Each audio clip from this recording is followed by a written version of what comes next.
ES Audio. Hello, I'm Mark Blunden and this is the Evening Standard's Tech and Science Daily. Coming up, Google Maps for Mars. But first, mobile giants Vodafone and CK Hutchison, which owns Three UK, have agreed a merger that will create Britain's biggest phone operator. If the deal, reportedly worth £15 billion, is approved by the regulator, the company would be larger than BT-owned EE, which is currently the country's biggest provider. If it's signed off by the Competition and Markets Authority, the two groups say they want to build one of Europe's most advanced standalone 5G networks. Next, in opening remarks, Britain's COVID-19 inquiry's been hearing that the authorities gave very little thought into the potentially massive impact of a pandemic lockdown. For very many, what they had to deal with went far beyond the curtailment of their normal lives and involved bereavement, serious illness, deprivation, mental illness, exposure to violence at home, terrible financial loss, loneliness and many other forms of suffering. That's lead counsel Hugo Keith KC. Did the government learn sufficiently from the experiences of other countries, especially those such as Taiwan, South Korea and Singapore, who'd learned from the SARS-1 and the MERS epidemics, and whose preparations were in fact more advanced in some ways than our own? There were over 220,000 deaths in the UK where COVID was mentioned on the death certificate. Extraordinary though it may seem, there was very little debate pre-pandemic of whether a lockdown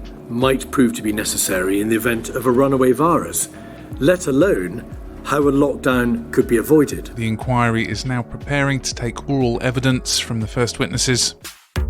Next, studies found employees who work with artificial intelligence software are likely to be lonelier, struggle to sleep and have a drink at the end of the working day. University of Georgia researchers undertook experiments in the US, Taiwan, Indonesia and Malaysia, where they found the march of the robots was making the workforce sad as they analysed feelings of loneliness, attachment, anxiety and a sense of belonging. At one Taiwanese biomedical company, 166 engineers working with AI systems said they were lonely, insomniacs and turned to drink after they'd clocked off for the day.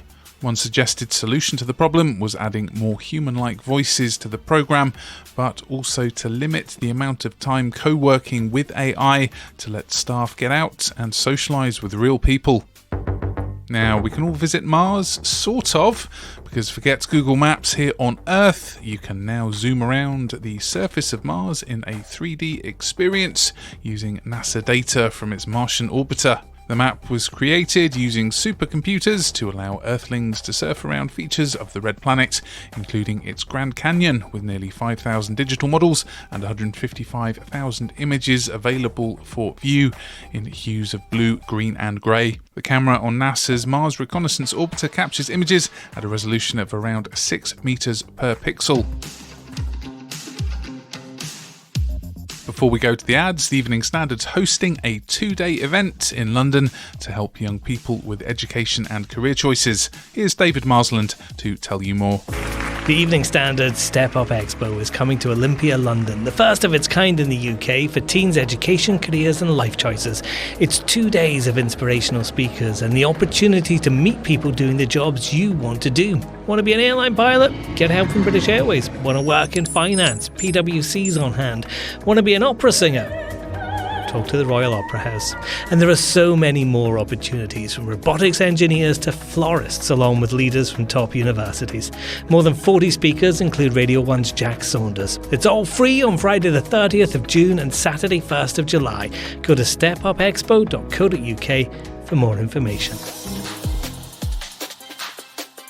Now let's go to the ads. Stay there for more news from the world of tech and science, plus why Call of Duty Modern Warfare 2 is still a smash hit 14 years after its release. Why not hit follow in the meantime and give us a rating? Welcome back.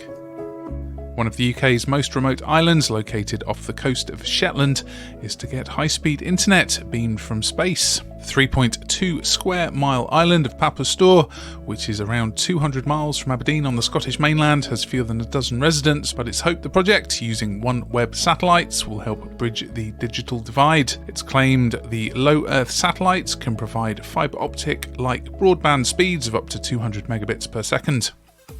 Next. Glowworm Romance is facing a few difficulties, as scientists say streetlights make it harder for males to find and mate with females. Zoologists at the University of Sussex's School of Life Sciences say their findings, published in the Journal of Experimental Biology, shine a light on potentially devastating consequences for glowworm populations. Researchers placed male glowworms in a laboratory maze with an artificial female and varied the light sources. They found the brighter the fake brightness, the tougher it was for the male to reach the dummy mate. And finally, after a recent series of new Xbox and PlayStation releases, what life is still left in the old games of yesteryear? Well, plenty it seems, with a list of your fave titles from days gone by now revealed. According to the index created by CSGO Luck, we're still crazy for games like Call of Duty Modern Warfare 2, which was released in 2009 and tops the retro list, followed by the original Assassin's Creed, GTA 4 and Red Dead Redemption. Metrics analysed include backwards compatibility with newer consoles and the amount of searches for the vintage titles. You're up to date. Come back at 4 PM for the Leader podcast for the latest news, interviews and analysis from the Evening Standard here in London, and we'll be back on Thursday at 1 PM. See you then.